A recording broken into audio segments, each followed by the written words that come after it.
하나님께는 문제가 아닌 것.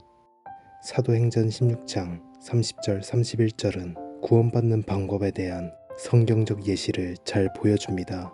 바울과 실라가 빌립보 감옥에 있었을 때 그곳에 간수가 와서 이렇게 묻습니다. 선생들이여, 내가 무엇을 하여야 구원을 받으리이까?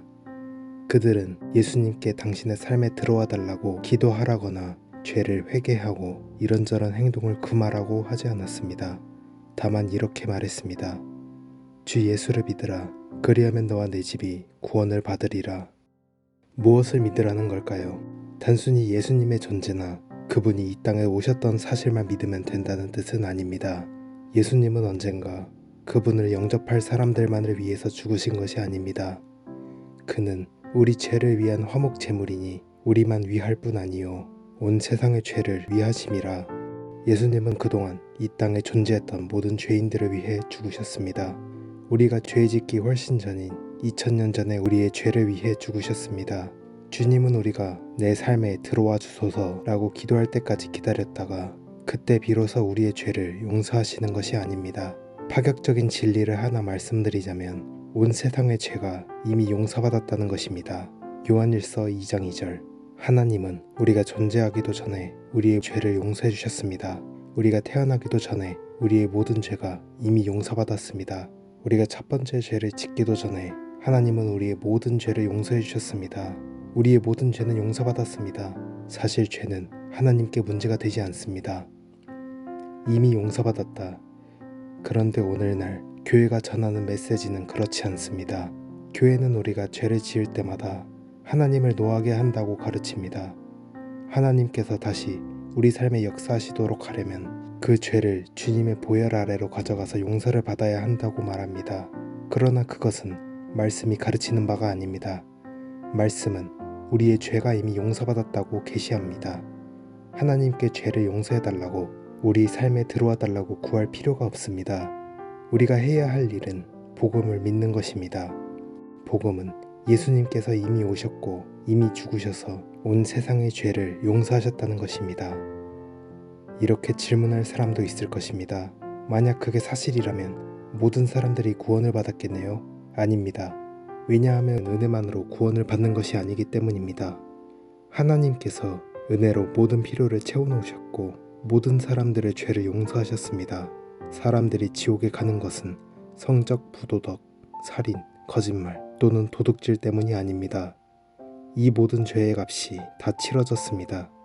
사람들을 지옥에 보내는 유일한 죄는 예수님을 자신의 구세주로 영접하지 않고 거절한 바로 그 죄입니다. 이것이 요한복음 16장이 계시하는 내용입니다. 그가 와서 죄에 대하여, 의에 대하여, 심판에 대하여 세상을 책망하시리라.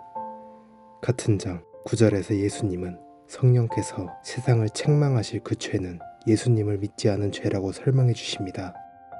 죄에 대하여라 함은 그들이 나를 믿지 아니함이요. 교회는 거짓말을 하거나 속이거나 도둑질할 때마다 우리를 치는 분이 성령님이라고 가르침으로써 그분을 오해하게 만들었습니다. 우리가 말씀을 공부하지 않거나 해야 할 일을 하지 않을 때마다 우리를 혼내는 분이라고 말입니다.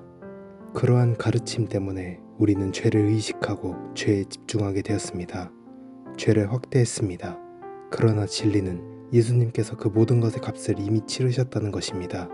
성령님은 한 가지 문제만을 다루십니다. 주 예수 그리스도를 믿기로 하셨습니까?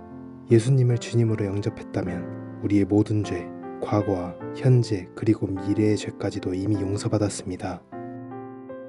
모든 사람에게 동일한 하나님의 은혜.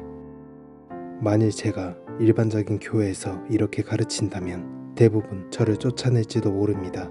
그래서 저는 보통 호텔이나 컨벤션 센터 같은 일반 대회장에서 집회를 합니다. 너무 파격적인 진리라서 저에게 설교를 맡길 교회가 별로 없기 때문입니다. 죄는 은혜로 말미암아 이미 해결되었습니다. 히브리서 9장 10장. 은혜로 해결된 것이지 내가 주님께 용서를 구했는가의 여부에 달려있는 것이 아닙니다. 하나님은 은혜로 모든 인류에게 구원을 베풀어 놓으셨습니다. 이것이 진리입니다. 다시 디도서 2장 11절을 봅시다. 구원을 가져다 주시는 하나님의 은혜가 모든 사람에게 나타나 하나님의 은혜는 모든 사람에게 정확히 동일하게 베풀어졌습니다. 우리에게만 주어진 것이 아니라 이 땅의 모든 사람에게 주어졌습니다. 히틀러에게도 저와 여러분에게 임한 은혜와 동일한 은혜가 베풀어졌었습니다. 예수님은 역사상 가장 끔찍한 일을 저지른 사람들도 사랑하시기 때문입니다. 예수님은 그분을 영접하여 그분을 사랑하고 따르는 사람들뿐만 아니라 그러한 끔찍한 일을 저질렀던 사람들을 위해서도 똑같이 죽으시고 그들의 죄값을 똑같이 치르셨습니다. 하나님의 은혜는 모든 사람에게 동일합니다.